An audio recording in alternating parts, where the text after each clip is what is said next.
the lights were on, and I thought you might be home. I wasn't sure. Ya, Assalamualaikum warahmatullahi wabarakatuh.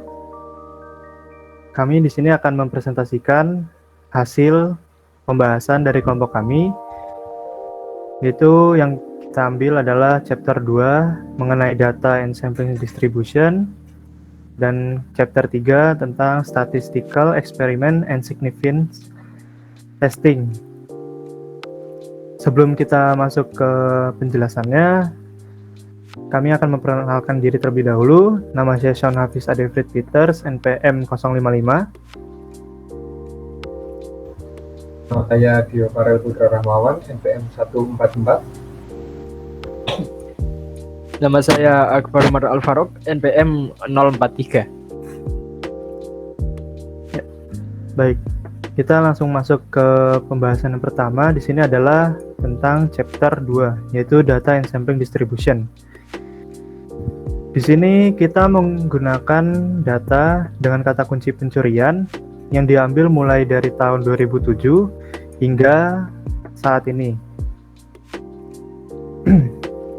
Yang pertama itu adalah data sampling. Di sini kita akan menghitung beberapa rata-rata atau beberapa datanya.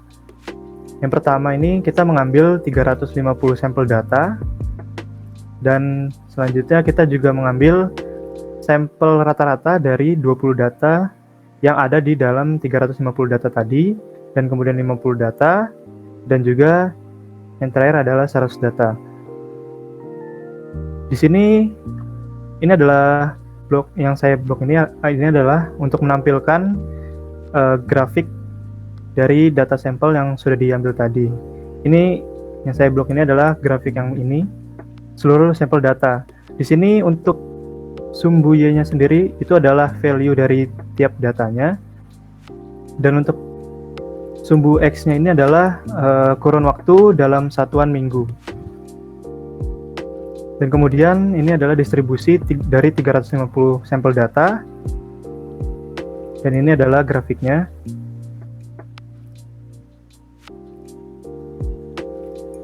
Dan selanjutnya di sini ada juga distribusi rata-rata dari 20 data yang diambil dari 350 sampel data tadi. Di sini mengalami puncak pada sekitar data kurang lebih mendekati 80 di minggu ke-80. Dan kemudian yang terakhir adalah distribusi rata-rata 50 dan 100 data dari 350 sampel data. Dan ini adalah perbandingannya. Di sini yang paling tinggi itu adalah rata-rata dari 100 data pada minggu lebih dari 70, ya di antara 70 dan 75 ada di sini. Selanjutnya akan dijelaskan oleh Mas Dio Farel. Monggo. Selanjutnya, dari data yang telah diambil tadi, kita akan menghitung standar deviasi, rata-rata, median, dan juga standar error.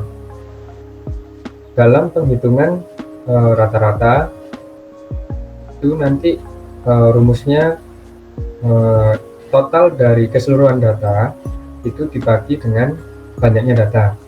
Lalu untuk menghitung standar deviasi itu pertama-tama kita perlu menghitung varians dulu. Varians itu rumusnya yaitu sigma xi dikurangi dengan x bar atau rata-rata, lalu dikuadratkan dan dibagi dengan banyaknya data dikurangi 1 atau n-1. Lalu setelah ditemukan variansnya, kita baru bisa menghitung standar deviasinya. Karena rumus dari standar deviasi itu adalah akar dari varian. Lalu untuk menghitung standar error, itu rumusnya standar deviasi dibagi dengan akar n atau akar dari banyaknya data. Dalam program kami, untuk menghitung rata-rata kita telah mendefinisikan di sel nomor 7. Lalu untuk menghitung standar deviasi itu ada di sel ke-8, dan untuk menghitung standar error itu di sel ke-9.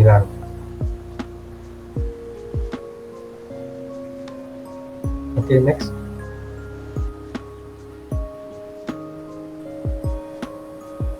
Ya, bisa dilihat di sel ke-10 itu kita menghitung standar deviasi dari data pencurian, jadi dari seluruh data pencurian, lalu kita menghitung rata-rata dari seluruh data pencurian, lalu median dari data pencurian dan standar error dari data pencurian, itu keseluruhan data. Dan ditemukan hasilnya yaitu standar deviasi dari keseluruhan data itu 76,46 sekian. Lalu untuk mean atau rata-rata dari keseluruhan data yaitu 68,6104 sekian. Lalu untuk median atau titik tengah dari keseluruhan data yaitu senilai 38. Untuk standar error data pencurian itu 2,841 sekian. Nah, setelah dilakukan data sampling tadi dari keseluruhan data, kita melakukan bootstrapping atau memperbanyak data. Nah, di proyek kami kita membootstrap data sebanyak 100, 250, dan 450. Bootstrap ini yaitu maksudnya memperbanyak data sebanyak 100 data dari data sampling yang sudah kita ambil tadi. Jika bootstrap 100 maka diperbanyak sebanyak 100 data dari data sampling yang sudah diambil. Jika 250 maka diperbanyak sebanyak 250 dari data sampling yang sudah diambil, dan bootstrap 450 itu artinya berarti diperbanyak sebanyak 450 data dari data sampling yang sudah diambil tadi. Lalu setelah dilakukan bootstrapping, dihitung kembali standar deviasi, mean, median, bootstrap bias, dan standar error.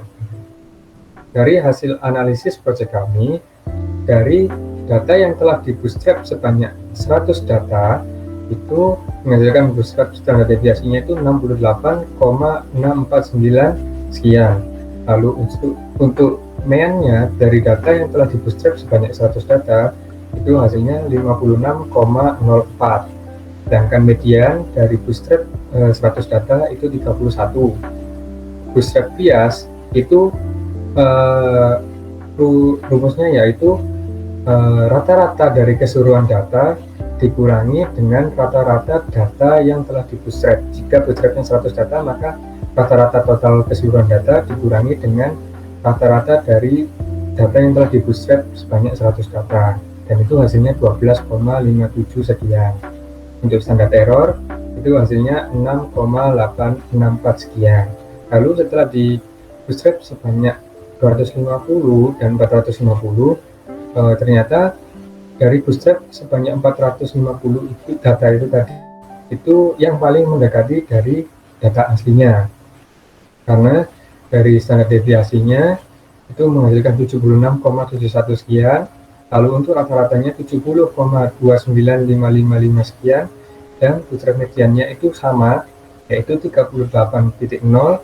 Lalu untuk bootstrap bias itu negatif 1,68 sekian, dan standar error 3,61262 sekian.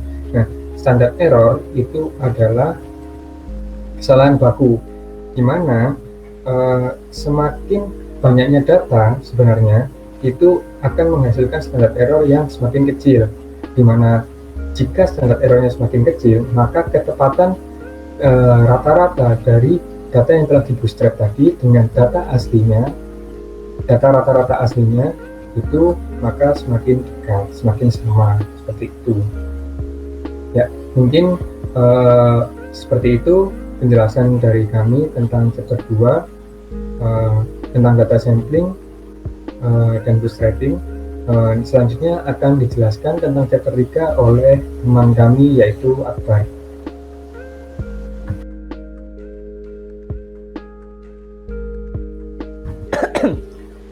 Baik, selanjutnya kita lanjut ke chapter 3, yaitu membahas tentang statistical experiments and significance testing. Di sini kami akan menjelaskan yaitu tentang A/B testing, yang mana ini termasuk dalam chapter 3 ya, statistical experiment and significance testing. A/B testing ini adalah metode atau teknik yang digunakan oleh startup biasanya untuk digital marketing mereka, yaitu untuk membandingkan dua buah sampel dari mungkin dari produk mereka yang biasanya produk mereka dipasarkan lewat website atau lewat mobile apps mereka. Nah itu marketing mereka, pemasaran mereka, yaitu ada metode yang namanya A/B testing ini, yaitu mana misal di pemasaran mereka di website misal, nah mereka akan membandingkan daripada umumnya lebih ke UI UX atau tampilan, dari UI tampilan dan UX itu pengalaman, maksudnya adalah kenyamanan, dari segi kenyamanan. Kalau UI itu lebih ke tampilannya, kalau UX itu dari segi kenyamanannya dari website mereka. Jadi website mereka adalah pasar ya, media untuk memasarkan produk mereka, yaitu dengan ditaruh di website tentunya. Nah itu mereka akan memberikan sampel melakukan A/B testing ini untuk membandingkan kira-kira mana UI UX atau sampel terbaik yang bisa mereka gunakan. Di sini misal saya kasih contoh. Nah ini misal di sini ada dua buah tampilan ya dari mobile apps. Di sini adalah sampel A atau yang main, yang primary, yang utama. Lalu di sini ada sampel B, yaitu adalah variasi atau mungkin yang tampilan baru yang akan diluncurkan oleh si startup atau pemilik produk itu. Di sini di sampel E dan sampel B ada banyak perbedaan, yang mana di sini di sampel E dia dari segi warnanya, lalu dari segi ukurannya, teksnya, tata letaknya, dia ada banyak perbedaan dari sisi tampilan dan layout, dari sisi UI dan UX. Nah inilah yang nantinya akan dikomparasi atau dibandingkan. Ini adalah sampel A, sampel B yang mana nanti akan dilakukan peninjauan kira-kira dari sampel A dan sampel B ini mana yang lebih menarik user, mana yang lebih atraktif, seperti itu. Apakah dari yang A atau yang dari B. Nah nanti itu untuk satuan atau nilai seberapa user tertarik atau seberapa atraktif, itu namanya adalah konversi ya, conversion rate. Jadi itu adalah menunjukkan seberapa tinggi atau seberapa tertarik user itu dengan website kita gitu. Seberapa banyak interaksi, misalnya ngeklik atau membuka page yang lain, atau apa intinya berinteraksi dengan website kita. Mohon maaf sedang batuk. Nah itu nanti dibandingkan, semakin tinggi konversi menunjukkan bahwa user semakin tertarik dengan website kita. Nah ini misal, ini dari A dan B, di sini berbeda dari segi desain saja, tapi dari tata letak dia sama, hanya perbedaan desain saja. Nah kalau ini, maka dia beda desain dan tata letak. Nah ini ada beda desain, di sini ada 2 menyamping, di sini ada 4 seperti ini. Ini dari segi desain dan tata letak, dan dari segi ukuran jenis shape-nya, jadi bentuknya, jenis kotak, jenis ada circle, lingkaran. Intinya adalah membandingkan 2 buah desain yang berbeda, bisa itu di web atau di mobile apps ya, di mana mereka memasarkan produk mereka. Jadi ini merupakan intro dari A/B testing, yaitu adalah teknik atau metode yang digunakan pada digital marketing ya, terutama para startup seperti itu. Nah di sini mungkin untuk intro cukup itu saja. Di sini saya membandingkan data testing ya dari sampel, dari 2 buah sampel, yaitu sampel A yaitu yang primary atau yang main ya, yang kontrol atau istilahnya kontrol sampel ya, yang A, dan yang B yaitu variation control. Nah di sini bisa kita dapati datanya adalah ini. Di sini saya ambil 10 data teratas. Head ini maksudnya adalah dia mengambil data 10 teratas ya. Ini datanya saya ngambil dari ini, data CSV-nya, library yang digunakan. Kalau misal katanya adalah dalam 1 bulan, yaitu ada 30 hari. Di sini ada kolom hari menunjukkan hari keberapa, lalu ada konversi A dan konversi B. Maksudnya adalah nilai konversi dari sampel A dan ini nilai konversi dari sampel B. Nah, ini hari pertama sampai hari ke-30. Nah, ini saya mengambil 10 data aja, misal ditampilkan 15 juga bisa. Nah, ini menampilkan 15 data teratas ya di head. Kalau tail mungkin kebalikannya ya. Oh ya, kalau tail kebalikannya, dia mengambil 15 data ke bawah. Nah, ini menampilkan 10 data terakhir. Jadi kalau head itu yang 10 data teratas, kalau tail itu 10 data terakhir. Head. Nah, ini 10 data terakhir, ini ngambil 10 data teratas yaitu menggunakan head. Intinya datanya seperti itu. Ada kolom hari, konversi A dan konversi B. Lalu di sini saya tampilkan grafik daripada sampel yang A, yaitu control sampel. Lalu dilakukan plotting, yaitu menggunakan PLT. PLT ini adalah library dari PyLab dari Matplotlib. Lalu ditampilkan plotnya, yang mana sumbu X-nya adalah harinya, dan sumbu Y-nya adalah data konversi A. Jadi di sumbu X-nya ini adalah dia hari dari hari pertama sampai hari ke-30, yaitu karena memang dalam 1 bulan. Dari pertama sampai hari ke-30, lalu di sumbu Y ini adalah value-nya atau konversinya. Di sini bisa kita lihat grafiknya, naik turunnya sekian-sekian, dan di sini kalau kita amati adalah dia konversi terendah adalah pada 0,1 dan konversi tertinggi adalah pada 0,23 sekian ya. Nah, kita lihat di sini terendah di sini yaitu pada 0,1 konversinya. Lalu untuk tertinggi dia di sini di 0,23 sekian. Ini untuk yang kontrol, yang sampel E, yang primary ya. Lalu untuk yang variation atau yang B, kita lakukan plotting juga dari hari pertama sampai hari ke-30. Nah, ini merupakan hasilnya, grafiknya. Hasil setelah di treatment ya, di treatment, yaitu istilahnya yakni peluncuran yang baru, misal mungkin desain baru atau tata letak yang baru setelah di treatment, maka inilah hasilnya yang B ini. Ini adalah grafiknya. Lalu jika kita amati di sini dia terendah berada pada nilai angka konversi 0,15 dan tertinggi pada angka 0,26 sekian. 0,2 ya, mendekati 0,27 sekian. Bisa lihat di sini terendah 0,15 konversi terendah dan konversi tertinggi pada 0,2 ya, mungkin 27 ya, atau hampir 27. Nah, dari dua sampel ini bisa kita ambil kesimpulan bahwa dari sampel yang B ini dia lebih atraktif ya, lebih bisa menarik user dibandingkan dengan sampel yang A. Bisa ditunjukkan dengan hasil konversinya selama 1 bulan. Pada sampel A ini user konversi terendah 0,1 dan tertinggi hanya sampai 0,23.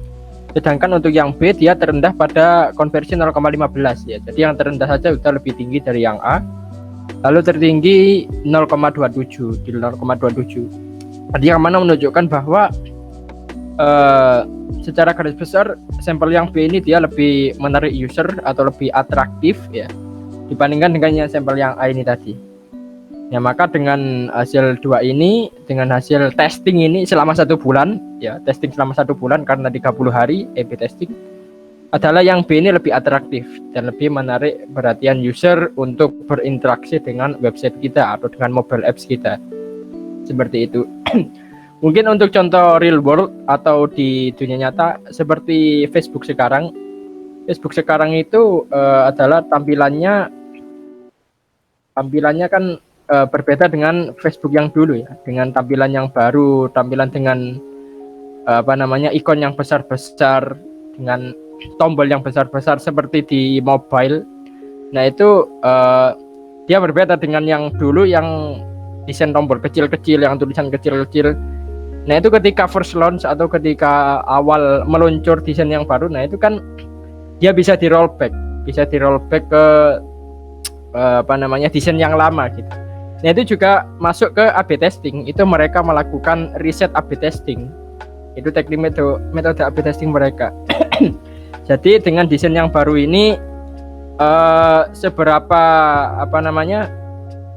banyak user yang tertarik gitu dengan desain seperti ini, seberapa banyak user yang tertarik disamakan dengan mobile, atau lebih seberapa menarik ya, atau lebih banyak user yang rollback ke desain yang lama gitu. Jadi apakah lebih banyak user lebih banyak suka dengan desain yang baru atau user lebih banyak suka dengan desain yang lama, seperti itu.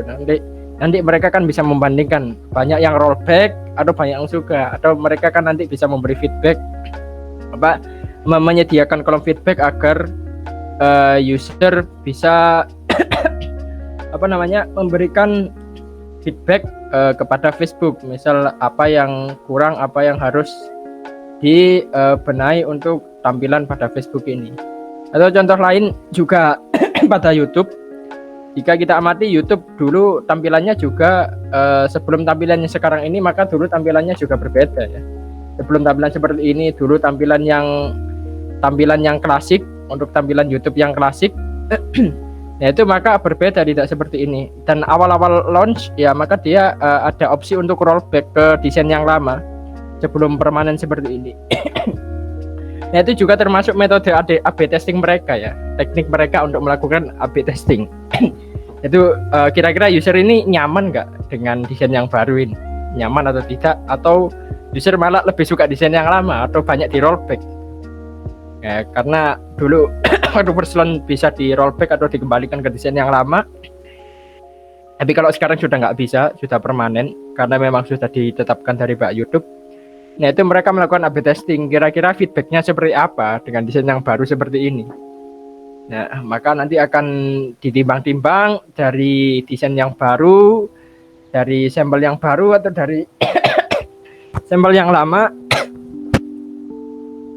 mana yang lebih atraktif atau lebih bisa menarik user, atau mungkin nanti sehingga nanti mungkin bisa dikombinasikan antara sampel B dan sampel A dari sebagian dari sampel A, sebagian dari sampel B, lalu dikombinasikan menghasilkan sampel yang baru gitu, atau kesimpulan atau kombinasi gabungan daripada dua sampel itu, sehingga bisa meningkatkan meningkatkan nilai konversi itu tadi, sehingga user bisa lebih tertarik. Nah itu merupakan contoh nyatanya dari Facebook dan dari YouTube dari A/B testing.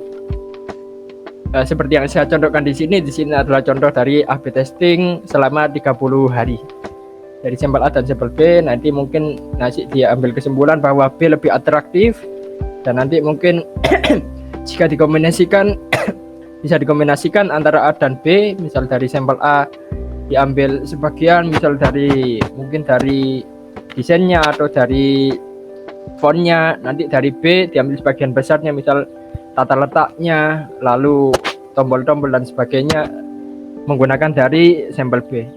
Jadi mengkombinasikan antara dua sampel itu tadi dan dan dari feedback feedback pengguna, maka akan menghasilkan sampel yang baru yang lebih optimal, yang tentunya bisa meningkatkan rate konversi ya, conversion rate, seperti itu kurang lebih. Ya itu tadi merupakan kurang lebih menjelaskan daripada conversion rate dari A/B testing dari chapter 3 ini, statistical experiment and significant testing. Mungkin itu yang bisa kami jelaskan dari chapter 2 dan chapter 3, yang mana chapter 2 tadi adalah dari chapter 2 tadi membahas tentang sampling ya, sampling dan bootstrapping. Lalu chapter 3 membahas A/B testing ini tadi, yang mana digunakan pada digital marketing pada startup. Mungkin itu saja yang bisa kami sampaikan. Mohon maaf jika ada banyak kekurangan dan mungkin saya sering batuk-batuk karena memang sedang sakit. Mohon maaf jika mengganggu kenyamanan dari pendengar. Itu saja yang bisa kami sampaikan, kurang lebihnya mohon maaf. Kami akhiri, wassalamualaikum warahmatullahi wabarakatuh.